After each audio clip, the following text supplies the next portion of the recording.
living in debt, preventing our indebtedness in Slovenia. How has the PEPPI project helped us?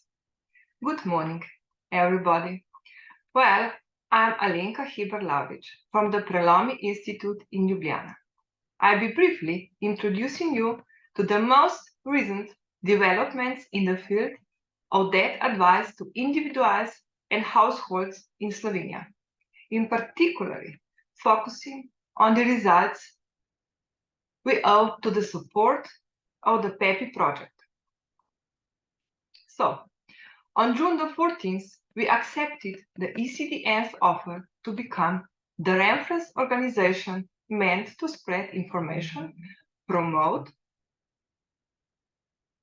and improve financial literacy in adults, and offer that advice together with coaching. Consequently, we spent 5 months on intensive work, engaging on entire staff and an external expert. Now, let's have a look at the history of our relationship with ecdn. Dr. Dita Korzak first referred to us some years ago. We joined the PEPPI project in June this year.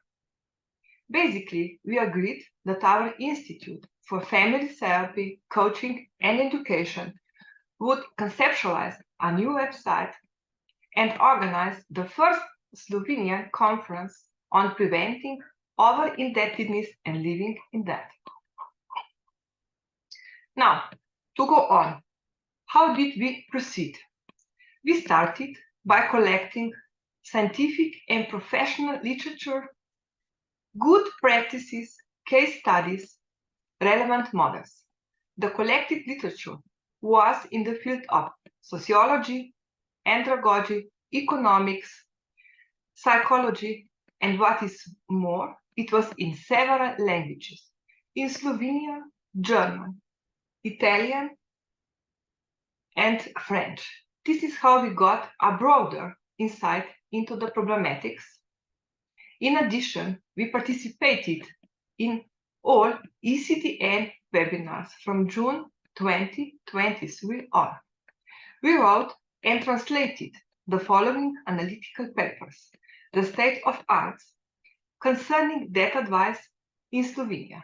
We made an overview describing the existing models and adopted measures. The personal bankruptcy procedures in Slovenia was also one of our papers. We further developed a questionnaire based on the article by Dr. Dita Korzak and other studies, as well as our experiential findings. The title was Questionnaire on Causes, Triggers, and Management of Our Indebtedness. By the end of July, we prepared the final analysis on debt advice in Slovenia. Well, the PEPPI project encouraged and enabled us to achieve a number of results. So, we rebuilt and created our new website, which became operational on the 28th of October 2023. The website is based on our previous informative contents, and we redefined the functions of the website and target audiences. Clients in the state of over-indebtedness, public authorities, professional, journalists, general audience, etc. We added some new functions, like the pedagogical function, as to increase financial literacy and conduct public campaigning. We added some tools like the living expenditure calculator, etc. The website deals with financial literacy, managing money, and so on. The website is also meant to unite different stakeholders around the up-to-date information. The website is in Slovene and in English. Now, the new website is also meant to inform the visitors about international cooperation with ecdn. Moreover, by means of a debt questionnaire, visitors of the website can check causes and triggers of their individual debt situation. The website is linked naturally to the website of the ecdn. Now, our next major result with the PEPPI project was our national conference, titled Living in Debt and Enhancing Debt Advice, which was held on the 14th of November in Ljubljana. It was the first of its kind in Slovenia. We further conceptualized the conference and sent out personal invitations as to achieve a good balance and structure of the audience, over 15 participants in total. We prepared the slides for the conference in Ljubljana. We started the public campaigning with a national radio program and the conference and another radio program dealing with debt just before the beginning of the conference. It was broadcast a day before the conference started. 2 days after the conference, an interview with Dr. Dieter Kozak was conducted by a national radio journalist. Dr. Kozak focused on the issue of lending money on the black market and the exploitation of the people in debt by the creditors. He also paid attention to the problematics of sole traders lacking knowledge and skills needed. Now, for conclusion, I can say the informal evaluation of the conference and the feedback by the participants and their institutions were beyond expectations. The exchange of information in the conference is already yielding some networking possibilities which are new. The invitations to lectures at different conferences and in workshops are coming. The problematics of the personal over-indebtedness has become visible. Finally.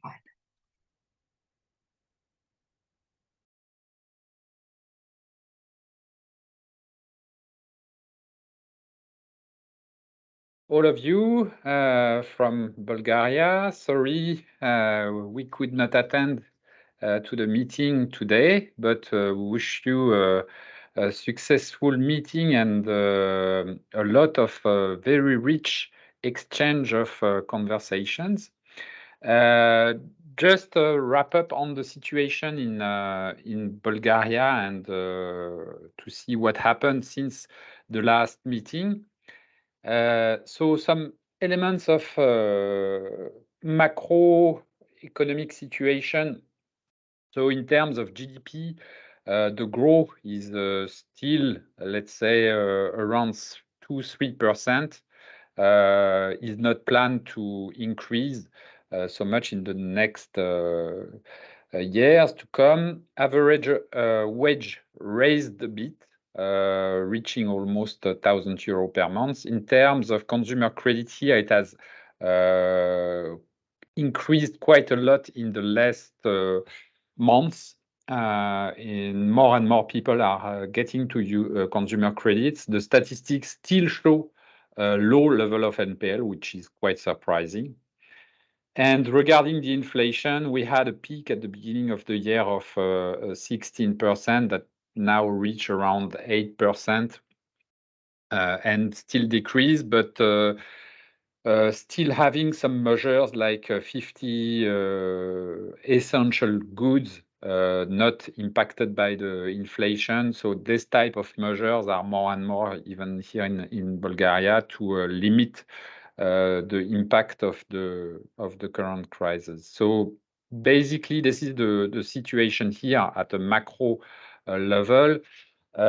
Still, Bulgaria, so this stat is still the same as the one presented last time, but Bulgaria is still one of the countries has highest risk of poverty and social inclusion. A reminder also on who is Temida. So Temida is one of the only player in Bulgaria in terms of debt advice and independent debt advisor. We provide, in fact, debt advice pro bono as well as financial coaching. We use tool that I presented last time. I will come back on one of those, that is the internet side, later on. The digitalization of the tool is something that works quite a lot, but definitely it's hybrid model, meaning that people alone with digital solution, here we see that it's not working. So there is a need of coaching around those tools. This was the situation described in March, with point for improvement in terms of bankruptcy law, in terms of report of unclear credit, in terms of debt advice network, and in terms of financial literacy. So what has changed? Nothing, unfortunately. What has changed and what was expected with PEPPI? So in terms of accessibility to debt, we are still a prototype. We still need to find a sponsor, which is quite difficult aspect here, because mainly of the context with political instability and lack of interest of the concerned player. Hoping that with the new credit directive, this will change. We started with the help of Pauline Dieter to push here and there. We will continue. In terms of debt advice, we have also improved our methodology thanks to what was given on the Academy of ecdn, and used some contents there that was quite working. We have continued to push the contact with different players here in Bulgaria, at ministry level, parliament, central bank, but really tough. In terms of attendance to the webinar that were organized during the whole year, the attendance is still not very high, but there are regular people like the ombudsman coming to those webinars, which is a sign. In terms of website, we have launched a new version of ours. I will go on it after this slide. In terms of promotion, we have not made a so-called retail promotion, and we have more focused on corporate aspect with a specific page on LinkedIn. In terms of next step, we need definitely, if we want to be active, to have, in fact, a sponsor, not only for financial reason, but to push, in fact, and to change mentalities here. So we will organize a roadshow in January with Dieter and Pauline in order to meet key players and to change the mindset, so that we can finally move from a prototype to something more consistent in Bulgaria. So I will just switch as an endpoint to to our website. Just some switch here. So I will present you the website as such. You have the mission, the team, and the commitment. What are the actions? So manage the budget, choose a credit, living with debt, act with us, join the team, make a testimony, make a donation, tips and tricks. So these are what can be used and what is hot. You will find all the news there. That is the coverage that is also on the LinkedIn page. Just in terms so that you see, because the aim of the page and the challenge we had was to do something that is interactive, with people. So, for example, if we go on manage the budget is what we do. And here you see concrete tips and tricks on the budget, also the budget tool.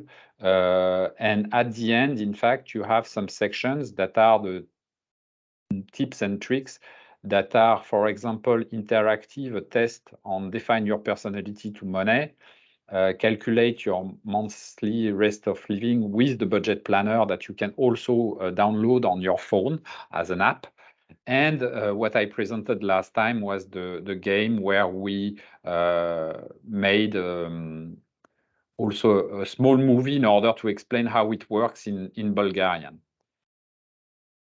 So in terms of results of this page, it's, as I mentioned last time, it's quite difficult because a part of the population is not internet directed. And anyway, internet site will not replace trainers, coaches live. So you see the result of the website. So this is the website before the activity, and the website was launched around this date by end of September. It reached a certain peak, and then with some communication reached around, but the activity is still limited. So this is also linked to the fact that we did not promote it massively. But basically, we are happy with the change because it's more proactive and interactive. So in all for all, clearly it was a pleasure to participate to PEPPI project. We definitely think this is only a first brick, and we'll do everything what is possible to make it continue. So with this, I really would like to thank Dieter, Pauline, Gwen for their involvement, support all around those months. And thank you also to all the different participants from the different countries. I think we have built a network, and we should continue to make this network alive. So thank you very much for your attention, and enjoy your time in Brussels. Bye-bye.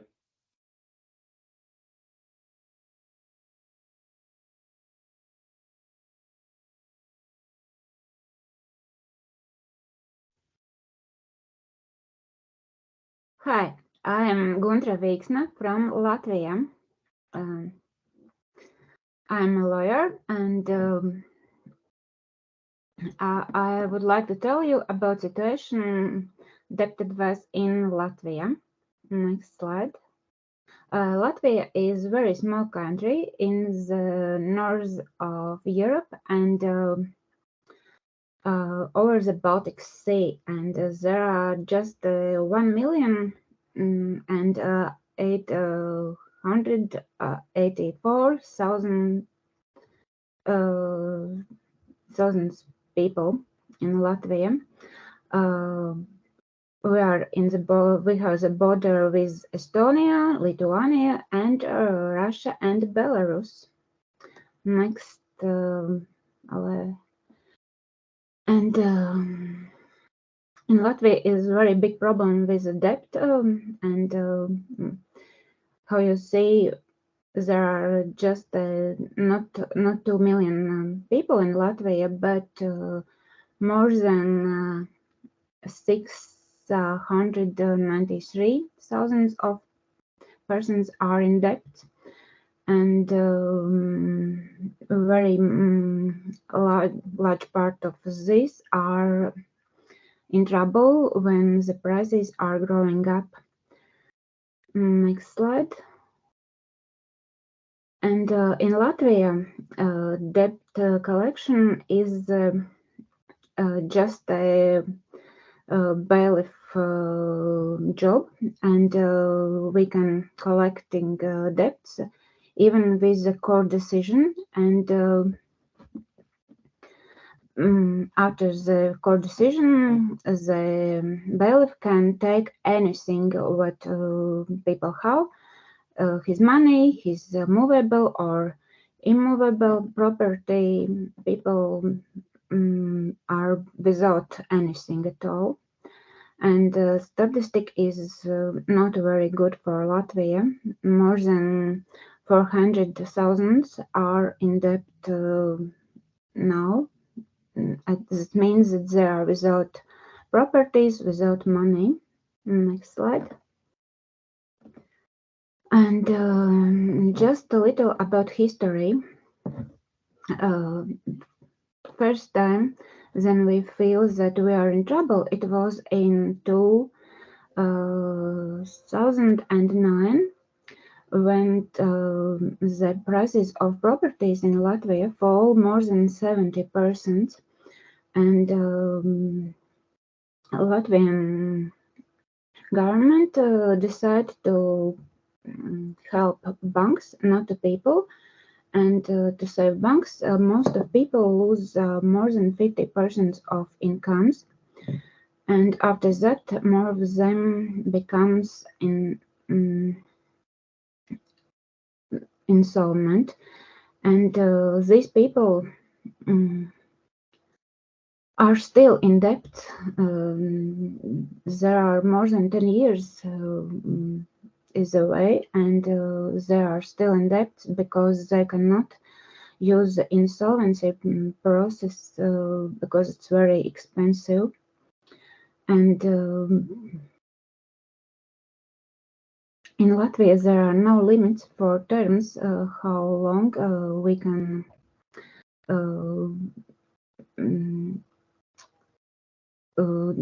is going debt collection. It's very big problem for us too. Next slide. And solutions for these problems, what our government gives for people are courses to learn about financial knowledges, and for poor people it's not a very good decision. And for others who have money, they can use the insolvency process, but it's very, very expensive. For poor people, our small debt settlement procedure, next level.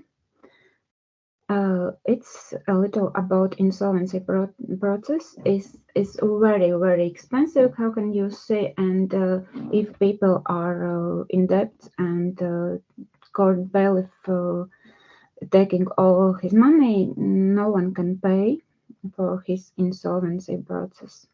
Next level, next slide. And there are new law for small debt settlement procedure, and it's for very poor people who have special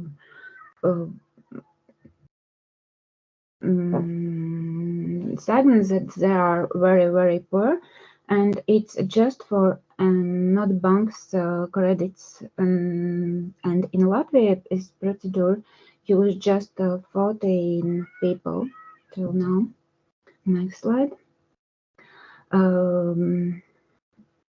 This situation now at this moment after the war in Ukraine, more prices are very increased, and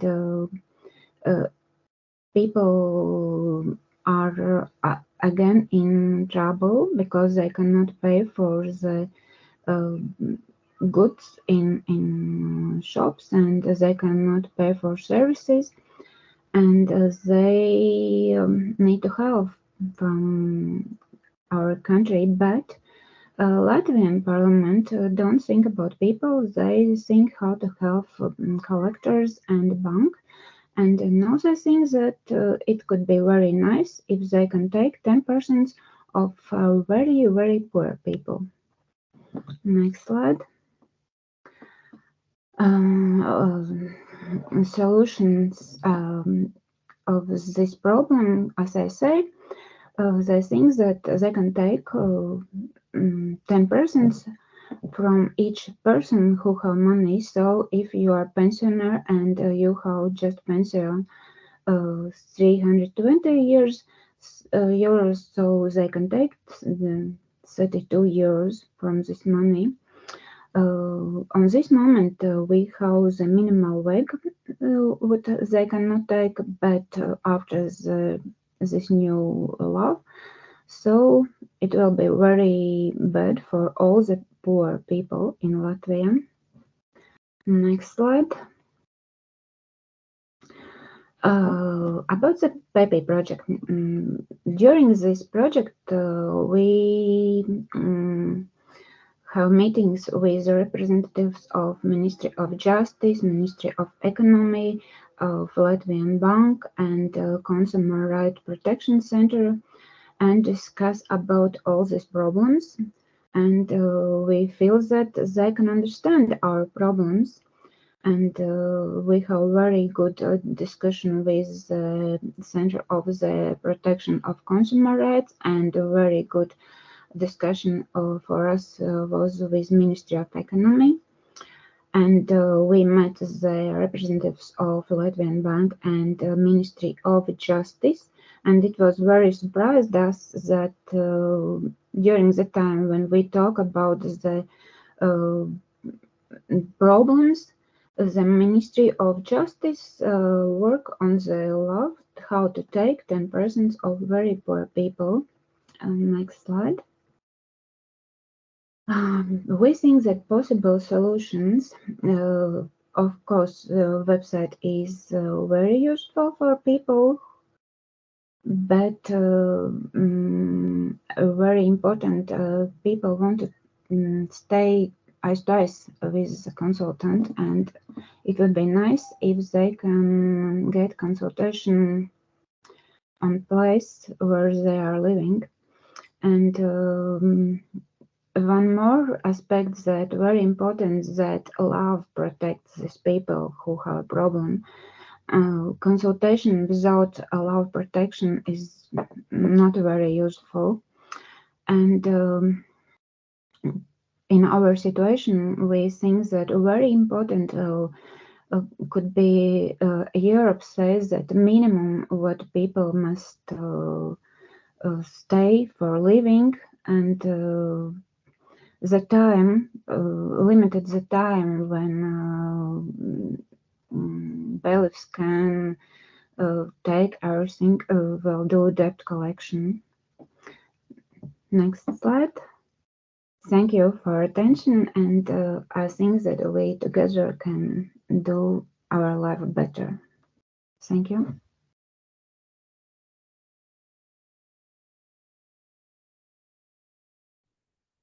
Hello everyone, I'm Virginia Christou, legal advisor of the Cyprus Consumer Association, and I will present to you the activities of the PEPPI project in Cyprus on behalf of our President and National Coordinator, Mr. Marios Drouchotis. Before starting the presentation, I want to apologize for couldn't be there with you today due to prior commitments. Let's start with a few facts about the over-indebtedness in Cyprus. According to the 2021 population census, Cyprus has a population of 918,000 people. There are not any official number available, but it is estimated that over 100,000 people in Cyprus are over-indebted, which correspond to the 11% of the population. Households in Cyprus face a variety of problems and difficulties. One of the most common problems is the difficulties they face in paying the loan installments. Less than 20% of the population of Cyprus possess a high level of financial literacy, while more than 50% considering to have low skills in this area. This lack of knowledge forces the consumer to make wrong financial decisions. Debt advisory services in Cyprus. There are a large number of private financial advisors in Cyprus, which are estimated to be a few dozen. Unfortunately, however, the cost of the financial advice is on average 300 to 400 euro, which is difficult for some groups of the population to pay. Also, there are no financial advisors who offer their services for free. The only organized body that offer a part of the financial services free of charge are two voluntary associations, the Bank Borrow Protection Association and the Cyprus Consumer Association, increasing the accessibility to debt advisory services. We try to increase the accessibility to debt advisory services through the creation of an electronic platform such as the website of PEPPI project, which will provide useful information and debt advices to consumers. Also, we establish a dedicated telephone service line which consumer can call and ask for information about financial matters. Finally, consumer can come to the Cyprus Consumer Association office and discuss with us by physical direct contact. Improving the operational effectiveness of debt advice. The improvement of the operational efficiency of debt advice must be done in simple, accessible, and fully understandable ways. Advice should not only be given electronically, but also by physical or telephone contact for the consumer groups that is not yet familiar with electronic technology and modern applications. Built-in network structures with stakeholders. Cyprus Consumer Association arranged a meeting with the President of the Minister of Finance, the Central Bank of Cyprus, the Cyprus Bank Association, the Cyprus Security and Exchange Commission, and the Consumer Protection Service on behalf of the Ministry of Energy, Trade and Industry.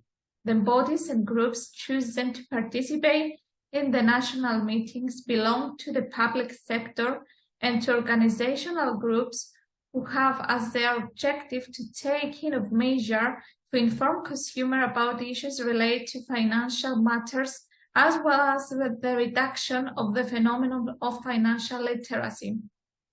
For example, the Central Bank of Cyprus has created an ad hoc committee for the promotion of financial literacy and education in Cyprus. Also, the Association of Cyprus Banks run two financial education programs, one for primary school and another one for high school, in which they educate children in order to take a smart decision about their economic future when they will become adult. Provision of the national website. As you can see, the address of our website is www.consumersdebtadvice.cy. Regarding the content of the website, we provide advice and articles about the financial education, the management of financial resources, and the debt management. Also, we offer simple applications such as loan payments and saving calculators. Among the content, we include CCA's press release, announcement, information about meetings, legislation, useful links, and video. Of course, we provide information about the PEPPI project at ecdn and all the necessary information and contact info about Cyprus Consumer Association. We promote the project and our activities through our social media, Facebook and Twitter. Also, we send email with information regarding the PEPPI project to all the members of our organization, to the stakeholders, and to the general public.